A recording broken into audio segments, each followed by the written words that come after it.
Good day mga kalapatids. Nandito tayo ngayon sa loop ni Paring Elias Pineda. Ito po yung kanyang plier loop. Ayan, papakain po siya ng kanyang mga panlaban. Halo yan pre, di ba? North and South ba yan? Halo na yan, North and South na yan mga boss.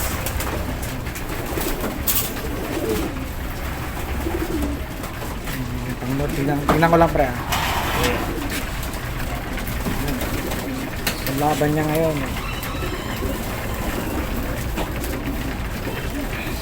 Yung mga brown mo na yan pre, ano ba yan? Ano bang... Bago lang pasok dito yan, Baiga? masil yan, kaso nakakaroste sa wegin. Mga bagong lahi ko yan. Ito mga ano to? Kak session na North and South na yan, halo na. Saan ba ang ano mo ngayon? Lipad mo? Sa MMFC ako lilipad ngayon eh. North and South. So, tingnan natin yung kanyang pen section.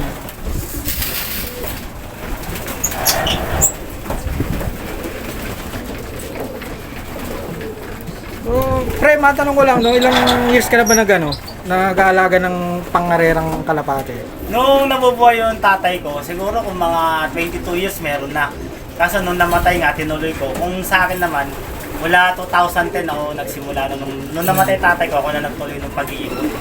Gawa nga nung inisip ko rito, yung hirap ng tatay ko, paano niya i-upgrade yung mga ikot. Kaya pinagpatuloy ko na lang. Yung awa ng Diyos, kahit pa paano naman, nakakabig na to, overall tayo. Yun, sa awa ng Diyos. Ano ba yung mga bloodline mo rito na ano? Ang madalas kong proven na? gamitin dito, yun nga, nabili namin kay Ayan, yung Dr. Aid Colson yung galing kay Ayan, Sir Ayan Chua yun. Tapos itong pang long distance namin nagamit, Banderwegen, tsaka mga crackstick. Ayun lang boss, yung mga gamit namin na bloodline. Yung Cebu nyo ba, ano ba ang ano yun? Ano ba kwento nyo? Yung pagkapanalo nyo way back 2000... 2006 yun, yung 2006, ang nangyari doon, kay Don Ramon Club yun sa PHC. Bali ang nangyari doon, walang naklak na ibon. Nagpa-uwi kami noon, 4 days bago dumating yung ibon na yun. Yung 2006, yan yung nag-anak na winner sa amin, mula rektang anak hanggang nga po winner. Tapos 2007 naman, naulit yung palaro ni Don Ramon na Cebu. Si Ramon Ong, 2007, PHC Club. Yun nga, nag-second and third kami ng Cebu noon. Isang Wegen, tsaka isang Brecox Del Bar yung lahi. Yung nag-third place na Cebu. Ayun ang mga gamit namin na lahi dito, mga Grisel yan. Mga Joston, sila yun. So ano ba ano yun? Saan yung galingan ng ano nyo? Yung wagon nyo? Yung Wegen namin, sir, bali galing kay Tamio yun. Ang nangyari doon kasi, yung ibon na yun, parang niregalo na lang kay daddy. Gawa nga nung, hindi ko nasasabihin anong club. Nalugi yung club ngayon, parang walang may bibigay na premo. Ginawa, niregalo na lang yung ibon na Wegen na yun. Ayun ang ginawa namin breeder yun. Yun nga, dating nung karera ng Cebu, naganak siya ng auction winner. Nag-second na nga ng Cebu, tas isang finisher. Puro Cebu inuwi ng mga lahi ng Wegen eh, tsaka Tacloban, Macam, puro umuwi din sila. Yung recent na pagkapanalo mo ng ano, nung last MMFC ng Super Set winner ka, anong lahi Yung nyo? 6K ban. Oh, 6K Ano ban. yun? Joston yun, Cross Masili. Ang lahi kasi ng ibon na yun, ganito istorya nun. Yung tatay nun sa akin. Ngayon hiniram ni Jerry Ignacio yung Grisel na barako na yun. Ngayon pinaras niya doon sa brown niya na Masili. Kumbaga ibon na yun, kalahati akin, kalahati kay Jerry Ignacio. Bale nag-breed doon si Jerry Ignacio. Tapos inilipad namin dito sa loft ko. Ayun, awa ng Diyos. Contender na nga sa second fifth overall na siya sa sa MMFC. Ang problema nung matnog 2, bumagal yung lipad niya, naging 700 na lang may speed niya.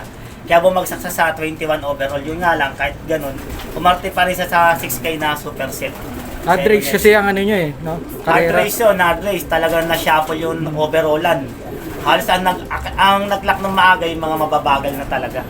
Yung mga matutulin talagang laglag, nagbabaan.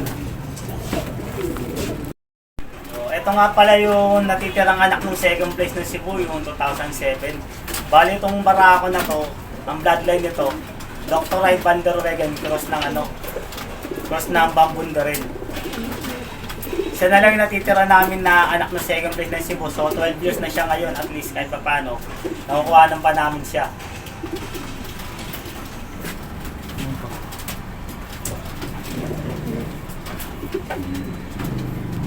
Meron pa yan, nagsisibilya pa yan. Meron pa to, bro. So, ang resulta nga pala ng mga anak nito, puro finisher lang, wala siya nanalong anak, pero hanggang Tacloban, umuwi anak niya.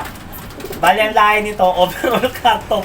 Yung nga lang sa apo, bumawi siya. Yung mga apo niya, puro winner na.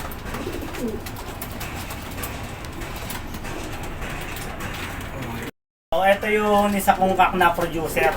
So, ang bloodline nito, Dr. Ivan Bundarin. Plus ng Van der Wegen na inbreed. Rektang anak pa sa yung kaninang barako ng malaking ilong. Na anak nga nung second place na Cebu. So, ang producer ko na to, ang resulta ng anak nito, 2 overall champion. Every season nananalo talaga, tas tsaka 8 super set winner. Iba't ibang club ko nilalabang mga anak niya. Ito, tong pencil na to.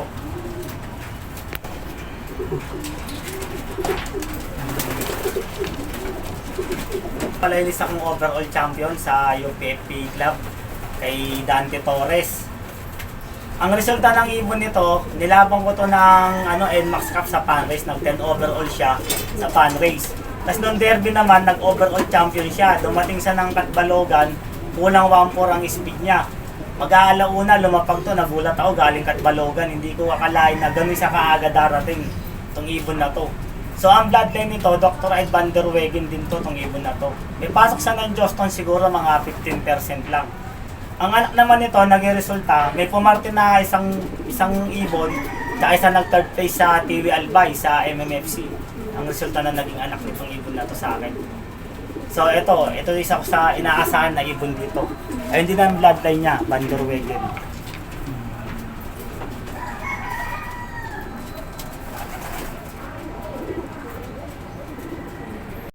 So, ito nga pala isa kong breeder na si Griselda, kung tawagin ko rito. Ang bloodline nito, Joston x Joston. Tapos may pasok sa Delbar na 15%. So, ang pinakalola nito, yung third place namin na Cebu, yung Grisel nga. Itong ibon na to, overall champion din sa UCPC Club, year 2012, itong ibon na to. Maganda rin mga naging resulta ng anak nito sa akin. Sa ilang taong ko sa ngawak, bali na sa ngayon, 10 years na. So sa anak niya, 8 na yung nananalo na super set winner. Pero wala pa nag-overall, puro super set winner lang, clock lang hanggang dulo. Ang resulta nito, Naga hanggang Calbayog, clocking siya. Isang ibon siya, 3 trophy niya. Kung di nagkakamali, 3rd place na Sorsogon, tapos Naga, 4th place. Tsaka isang 3rd place uli ng Matnog, ang resulta nito. Tsaka isang trophy niya pa, overall champion.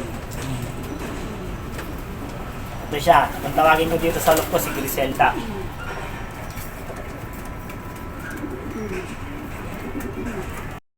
So, ito naman yung isa ko pang breeder. Kung tawagin ko sa si Misteriosa. Nilipad ko to sa UCPC Club din. So, ito naman yung nag-overall champion ng South 2013. Itong ibon na to, mula Naga hanggang Tacloban, clacker siya. Ang maganda lang sa resulta nito, yung Tacloban, papasok yung Bagyo Yolanda nun. So, nirelease yung ibon, no choice, kasi last lap na nga. Nirelease kahit masama yung panahon. Yun nga, nagkadurugan, 3 lang kami nagpa-uwi. Yung ibon na to, nag-clock to ng Tacloban, alas 7:12, second day bird siya. Yan. Kaya nung nag-clock tong ibon na to, tinawagan kaagad ako ng UCPC Club. Sabi, sir, dali nyo dito ibon nyo. Kasi marami nagko-question saan dumaan yan, paano umuwi yan. So ginawa ko, sinobert ko nga siya. Ngayon, chinek nga nila, nandun yung sticker. Tapos nakita nga nila, durog yung ibon, masama yung katawan. Gawa nga nung sa hirap ng nilipad. Pero itong ibon na to, bilib ako. Pinilit niyang umuwi. Kahit na sobrang sama ng panahon, sobrang lakas ng hangin. 3 lang kami nagpa-uwi nun. Ang nagagis na club nun, 4 na club. 3 lang kami nagpa-uwi. Ang MMFC nun, ang nag-clock nun, si Glenn C. Dave Bird, sa langang bukod tanging Dave Bird noon, ng 2013 na yun. Kaya nga binagsagan ko tong ibon na to, Misteriosa, kasi nga, napakahirap ng lipad, pero isa dumating. Hindi namin alam saan to dumaan. Sakto pa naman nung maririmata na yung bahay namin nun.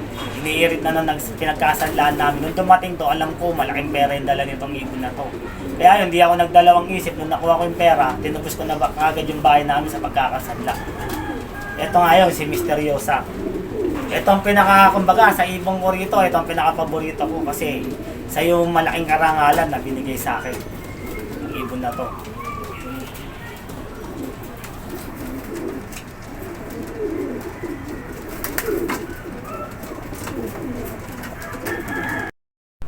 Sa ano pre, anong basic preparation mo pag nag-breed ka? Anong bang ginagawa mo sa mga breeder mo?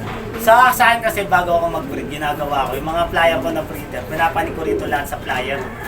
Pinalilipad ko yan araw-araw. Pag nakikita ko lumilipad na sila ng 30 minutes, doon ko pala sila isasalang. Pero siyempre, bago ko isalang yan, kiniklinsing ko muna yan. Bibigyan ko ng mga antibiotic.